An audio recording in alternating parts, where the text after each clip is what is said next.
Welcome back. Welcome back. It's episode 3. Omie D learns with moral less. We on the trees. What up? Look, this is exciting. We had two great shows so far. Cancer, I learned a lot, and it made me think as I was attempting activities today. It made me think a lot about what I was doing before I attempted those activities, and coffee as well. Like I said, I'm a breakfast blend kind of guy now, so I appreciate what we've learned so far. And guys, we got another hot show coming for you today. What, right? Exactly. Yeah, you got to stay out of the sun so that those skin cells don't lose the junk codons too fast. And this morning, the moment I sipped my coffee, I was like, "This is definitely dark roasted." It's like, yeah, you can. So I mean, I I have not decided to take a dark roast, but we'll just jump into this before we jump into today's show. Does Since Yeah, the dark roast usually leads to the heavy roasting that gets the flavors to come out of the bean, for the smell good. The taste is that much different between a breakfast blend and a dark roast of like the full flavor of it. for sure. Oh my Uh, goodness. Yeah, you get that aroma from the dark roast, and that aroma is gone once you boil it off. And boiling is basically the coffee brewing process. So by the time you get there, you just got burnt beans. oh, nobody wants burnt beans. It was pretty good, not gonna lie. Okay, well maybe you might be your taste palette might have evolved to be able to enjoy the dark roast flavors. I'm definitely still a breakfast blend guy. So Well, for cool. sure, for sure. Glad you're there as well. You said we had some hot stuff today, conservative I versus think so. liberal. I mean, you see my background. I got a nice background right there. It says, Well, and that's going to be one of the things that we talk about is everybody politicizes it, and that's going to be one of my big arguments is this even political? Like, I think that's a different show when we talk about politics. I don't think this is a show about politics. I think this is a show about conservative versus liberal. And if that doesn't make sense now, hopefully it's clearer by the end of the show and not even worse. it will totally be clear because that's what we do here. We're here to educate people of some sort, or I'm going to get educated and you guys get to learn from me learning something. So, you're saying that it's people are both. But let's jump into this because I have my own political opinions about certain things. And before Okay, I dive in and jump on my soapbox, let's see what we have for today. sure. Sure. I mean, if you got a soapbox, I think that's your right to have it. Like, have that soapbox. And I think for the most part, you and I agree on those soapboxes when we get political. But I think the big Omi D learns for today is that all we're talking about is conservative and liberal. This is not a political discussion, and I think we're going to get there. So the first thing that I want to do is define the terms conservative and liberal. And I know that everybody right now is watching something happening and they're like, oh, that's a liberal, that's a conservative, and they're accusing people or groups of people of being one or the other. But I want to go first. Like, we'll get there. Like, we'll totally get there. Hmm. First, I want to go into the root and the definition of the terms themselves. So let me take you to a painting scenario Okay. where you're painting something and I'm your teacher, okay? And I'm like, hey Omar, like for this painting, I want you to be conservative with the paint. What do you think I want you to do? To not use as much paint, to be very, very sparing with my paint use on the canvas. Absolutely, and that Yep. could be for a number of reasons. It could be for a desired effect. It could be that we're running low on paint. Hmm. Hmm. Like I like, hey man, don't lose the paint. We don't have much. Like, be conservative with that. So for whatever reason it might be, then let's flip that. Let's say we got a canvas in front of us. I'm like, Omar, be very liberal with this paint. What do I want you to do? Hey, want me to use as much paint as I want. Like it's the paint is mine, and I can use as much because liberal means use. There's no restraint on what you can use. Use what you need, maybe even Okay, more. that's what you need. Maybe even more than you do. Like, put it on there. Let's see what we get. Yeah, We don't know. We're yeah. not scared of the result. Like, what's the worst that could happen? You've got too much paint on the canvas. Like, okay, Yeah, great. bad All right. thing. So general terms there. Let's talk about a scan that some scientists did, and I've got the link to it if we want to look at the study. But basically, it was about how people self-identified. And when you look at people who self-identified, who described themselves as conservative, they used words like responsible, loyal, organized, respectful, traditional, pure. Okay. Mm-hmm. But then people who self-described as liberal used words that were more flowery, like loving, tender, understanding, open-minded. And the thing is that no one group felt that they weren't the other words. It was just those words were the major words that drove them. And here's where I really connected to that, because among those words, the most important one to me was open-minded. Yeah. And in my world, if somebody dared tell me that I wasn't loyal, I would not care one bit about their opinion. Mm-hmm. I'd be like, nope, sorry, you don't know me. It's like you don't know me. Or if they told me that I wasn't organized or respectful, I don't even care where they came up with that. Like, those words don't hurt my feelings. Mm-hmm. But if somebody dared called me or said that I was closed-minded or not open-minded, I'm on alert. Yeah. I'm like, how am I not open-minded? You're And very I want to open-minded. know, like, where's that coming from? Yeah, you've always been open-minded. As long as I've known you, you've been a little bit more open-minded than most of the people that we've been around in those circles. It's something that I strive to be. Well, I strive to be those other things, but in this study, if you reversed it and you said, which of these words matter to you? My God, I'm going to be really wanting people to feel like I'm open-minded. I want people to feel like I'm loving and understanding. And for whatever reason, I'm like, I don't care if they think I'm loyal or not. I know I'm loyal. So those words on the conservative side did not strike me as important as the open-minded terms. Mm-hmm. Which of those words hits you harder? I'm gonna say the whole love thing right now, and Mm-hmm. it might be more of the COVID fatigue talking, but Sure. I think at this point right now, what we're seeing a lot is love is very important, and not just the romantic love, but the love for another human being, and to care, and to sometimes do a little bit more to provide for that person, because that person may be down and out, or may be unemployed and can't have food right now. And that's the one that sticks out to me is love. And I don't know if that means anything because I'm on the liberal side of which word I picked or not. I mean, right now we're just talking words, and I'm going to argue all day long, and I'm going to do my best not to portray one side or the other. Like, I picked the word open-minded because that absolutely appeals to me the most on that list.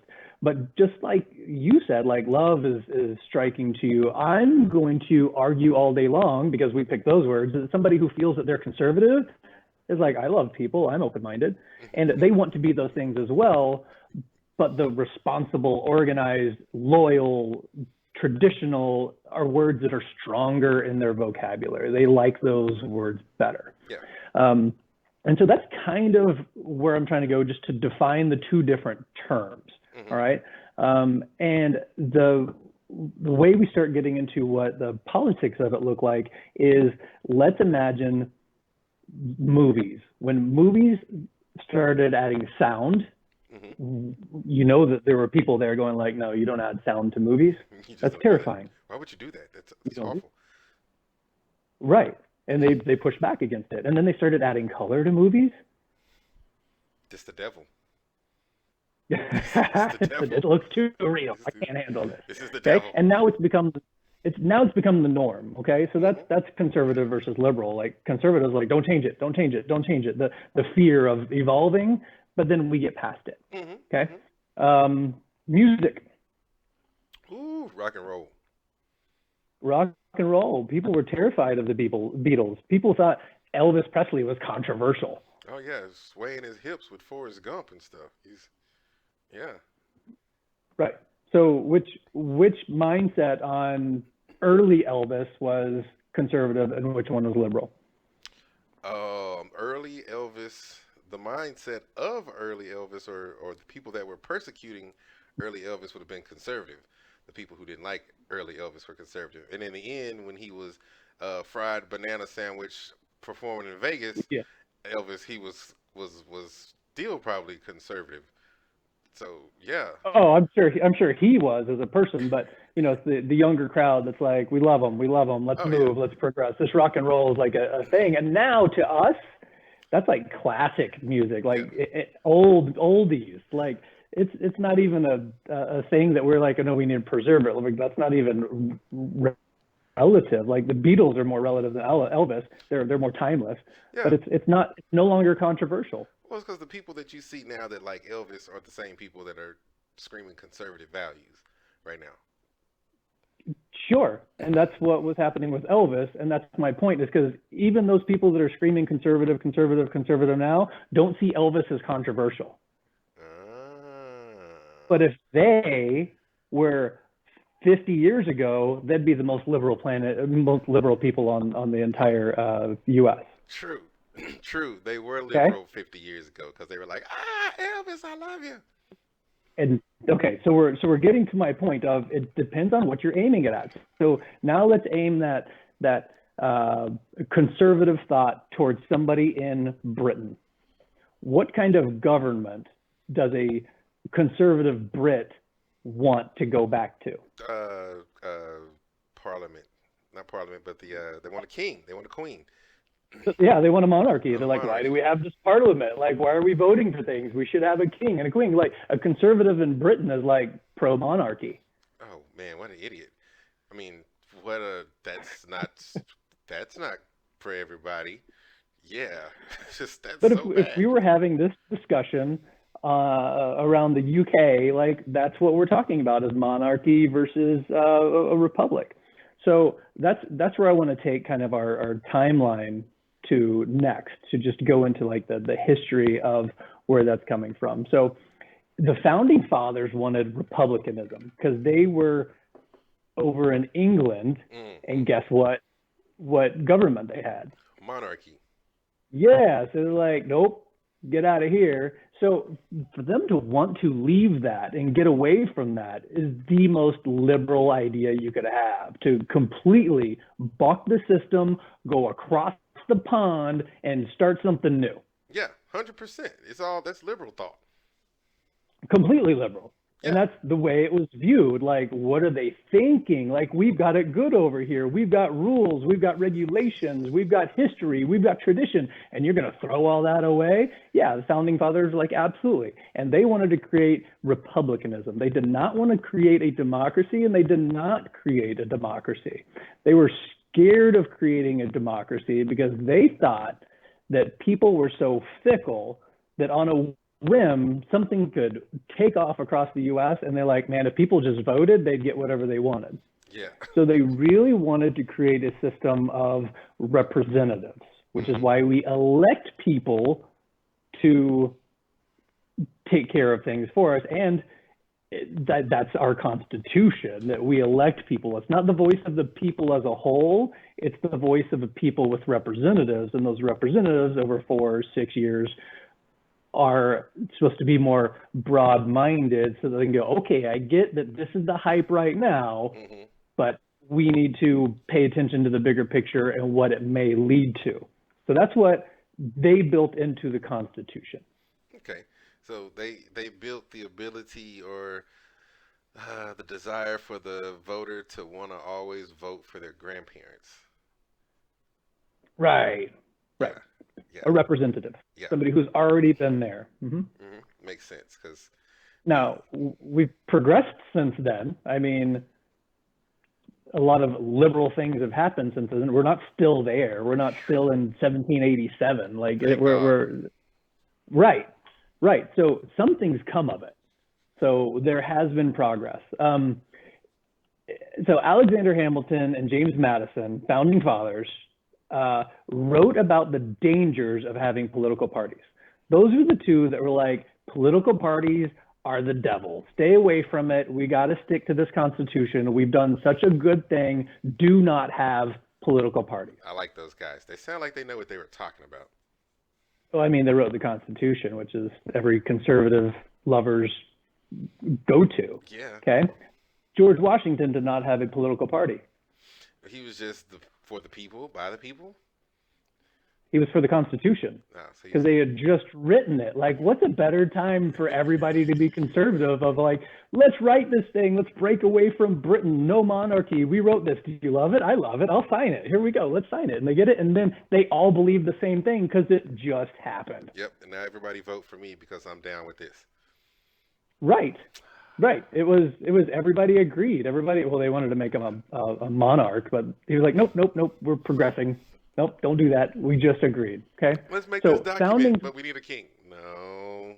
no, none of that. So, I mean, because he was liberal, he was pushing forward. But as soon as they write that and they agree to it, they've created these rules. They've created this black and white. They've created this document. They want it. Huh. You lost my document. Ta-da! Good. All right. My bad. So Washington does not stay there. He ends up leaving, and as soon as he leaves, guess what they do? They vote in a monarchy. You're reading it. No, they don't. They come up with political parties. Oh, damn it. They should have went with a monarchy. Perhaps, yeah. So political parties immediately happen because there's these now liberals in 1797 that are like, we need to progress. We need to add things. We need amendments. What? Which now are like normal to us. It's like Elvis. Like then they were like, no, why do we need amendments? We wrote a great constitution. No, we need to change it. We wrote a great constitution. We need to change it. But now amendments are just normal to us. It's no longer controversial the way Elvis is no longer controversial. But at the time, we're going to change that great thing we wrote. Yes. And that was a very liberal idea to change the Constitution and amend it. Ooh. But then the other party was created by Hamilton, who wanted to create federalist. He wanted to go back to the monarchy. Great. Like not just conservative. Conservative at that time would have been Constitution. This dude wanted to go back after he's the one that said, political parties are bad. All right, we got a political party. I vote monarchy. Oh, so he got mad and was just being like a stubborn baby and was like, screw it. If we're not gonna do what I would say do, let's go back to a monarchy. Yeah, he went like beyond just sticking to the original Constitution. He went damn near nationalism of, all right, let's just vote for one person to take care of this whole thing. How? And then they make a play for this man. Very popular at that. It's a good play, though. Have you seen it? Oh, yeah. Have you not? No. My niece is a big Hamilton fan, and Oh, I haven't checked it out. And it's on the list for things that get done in 2020. It's so good. It's pretty incredible. Highly recommend it. I'm a big King George fan. Okay. Big King George fan. All right, so George Washington's out, and Hamilton and Madison, the ones that said no, political parties are bad, are the very ones who create political parties. Hamilton creates Federalist Party, and Madison, along with Thomas Jefferson, creates the Democratic Republic Party that is going to advance the Constitution. Okay. Mm-hmm. So not only do they have this better idea about we're not going back to the monarchy, but 7 years after this, Hamilton gets shot and killed. Ooh. Who shot So him? the federal and Andrew Burr. Yeah. Yeah. Go Bird. Right over here in Hoboken. Hoboken, Go New Jersey. Jersey. Whew. Yeah. So much stuff goes Statues down in and everything. Hoboken, boy. Watch out. That kind of stuff. All right, so he creates federalism, or goes for federalism. He's a Federalist Party, gets killed, and so their leader's gone. So guess what starts to dominate? The Democratic Republic Party. The Democratic Republic Party. Okay, so what they're looking to do as a whole, as a group, and they dominate for a good 50 years, is try to progress and add amendments. But there is this judge Judge named, what's this dude's name? Hmm.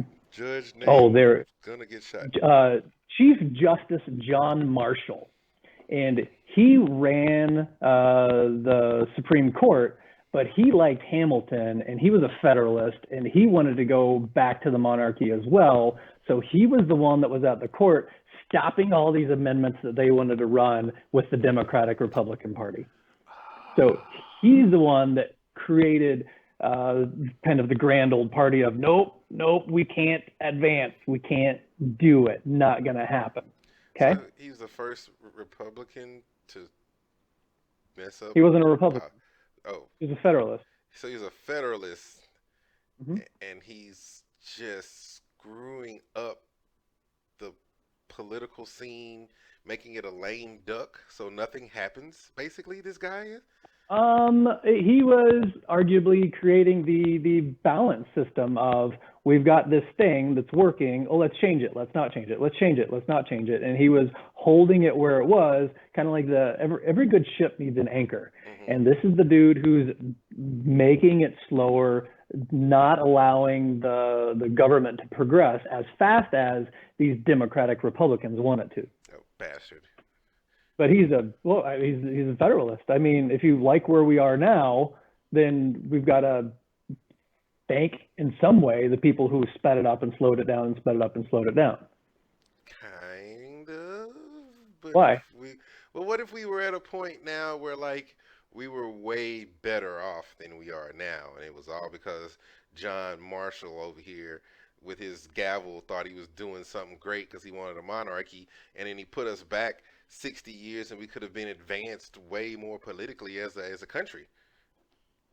That's a nice what if. I don't know. Yeah. I guess I'd have to look him up and look up some of the things that he stopped them from going forward with. Yeah.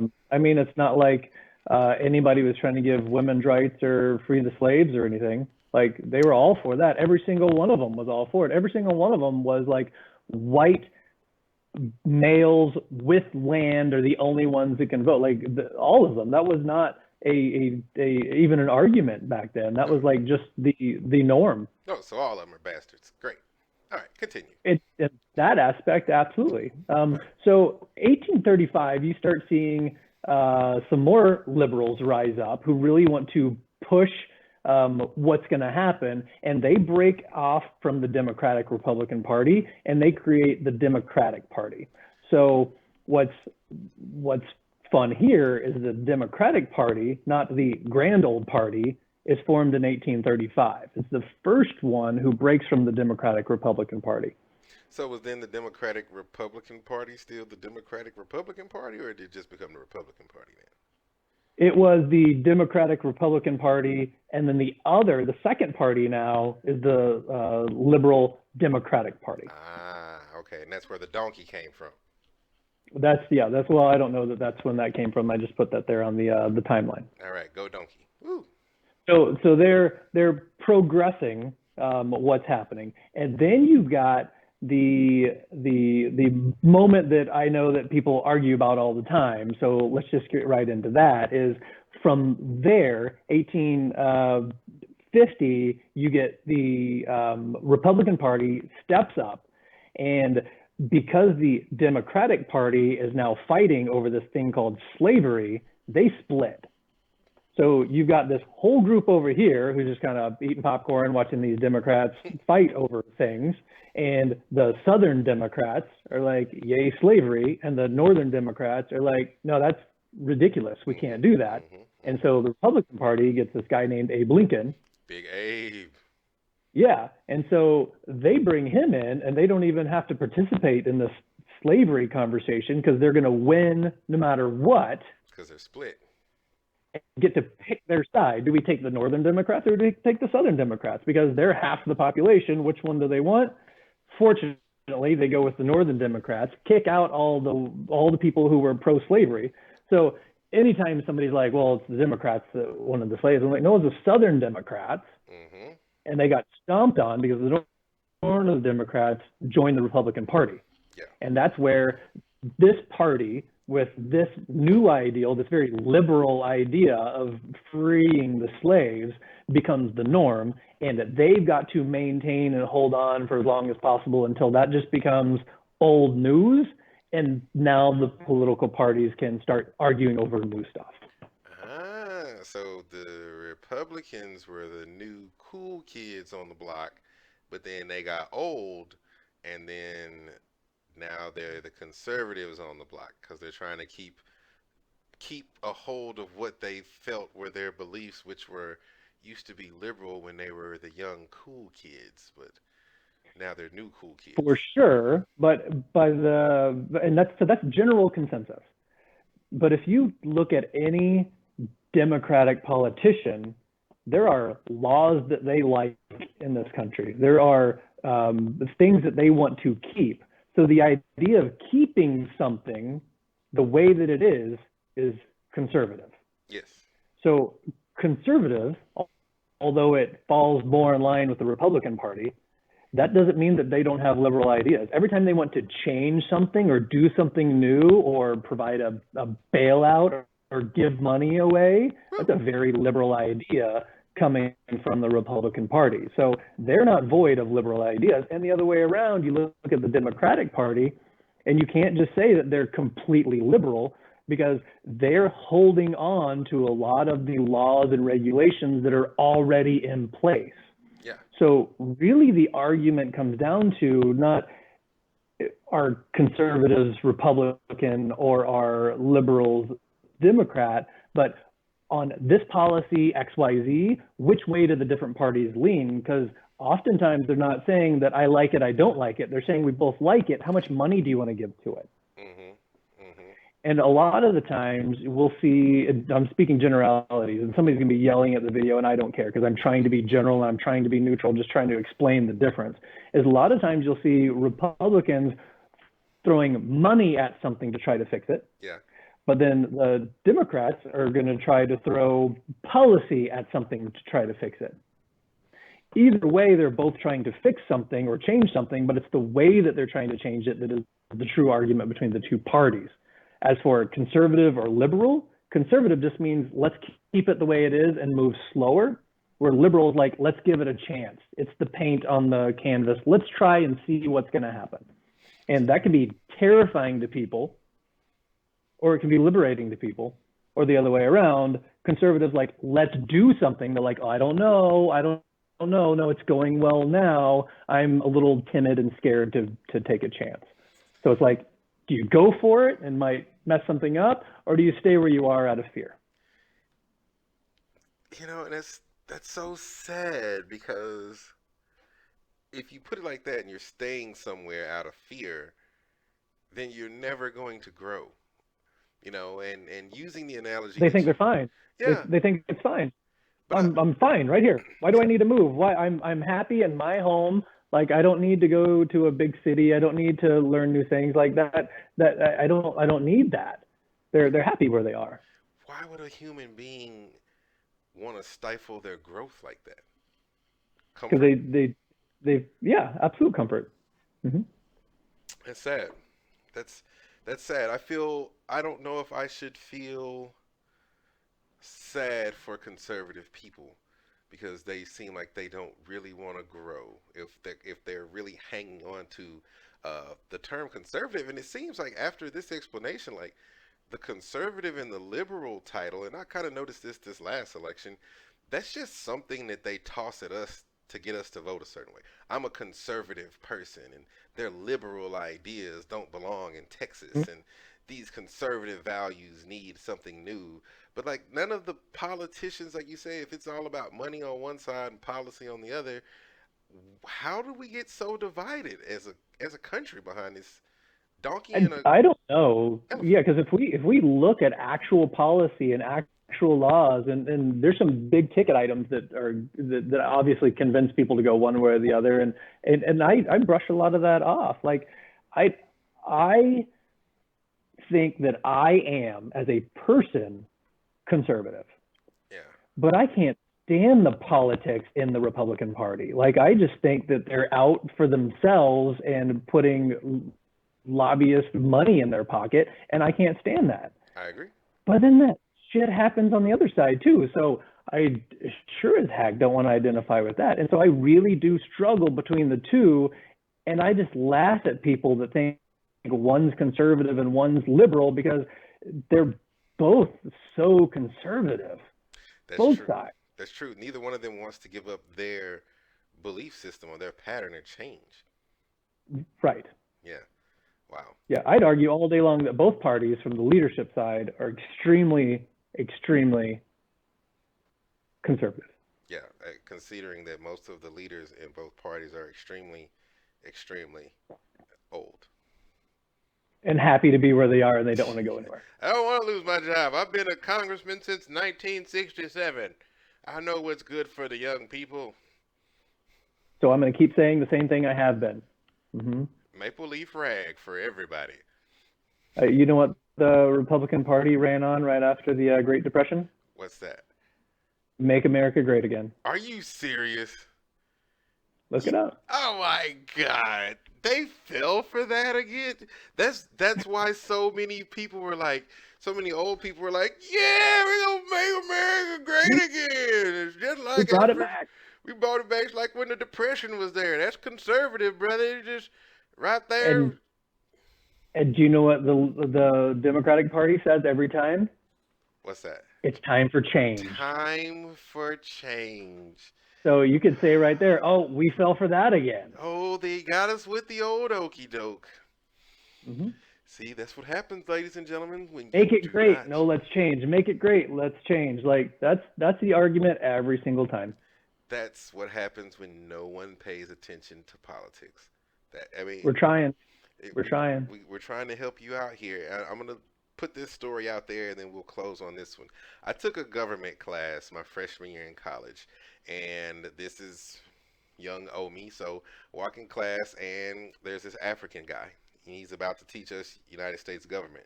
So in my face, I'm like, "What are you about to teach me about United States government, right?" But he opens up class and says this: if you come to class every day, if you participate, you pay attention, you ask a question, or you just get involved in the conversation of the class, if you do this every day, I guarantee you will get a C in this class. You don't have to turn anything in, you don't have to pass a single test, you do have to take the test, but you don't Hmm. have to do anything. He said, reason being, American kids do not care about government.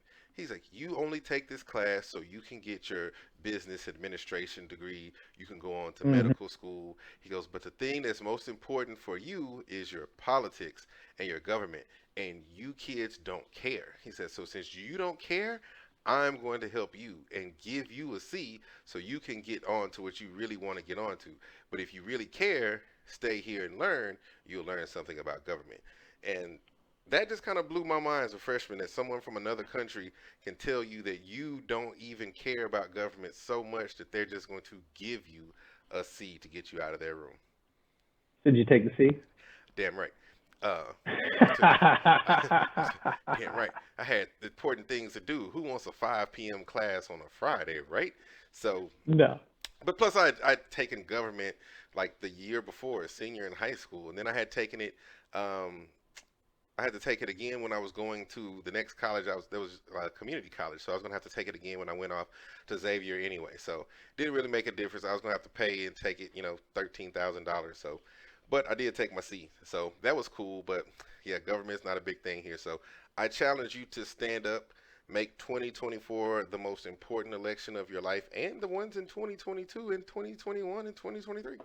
So, what do we got next for them? What's the next show? We're going to hit them with the alphabet. So, I don't think this topic is controversial, and it surprises me that it is because I think this one's just about defining terms. But we're going to go get into the alphabet, and that's where I'm going to hope we find some controversy. I thought this was going to be controversial, but I have to agree with you. Once you kind of laid it out to what both sides were and a little bit about the history of it, it kind of makes it seem very silly that people were having such large fights about it. So Oh, they're so sensitive. it's like, Oh my God. I'm such a Republican conservative. Blah. Anyway, A, B, C, D. See you next time because we got the alphabet coming up next. This was fun. We'll catch you guys later. Later on.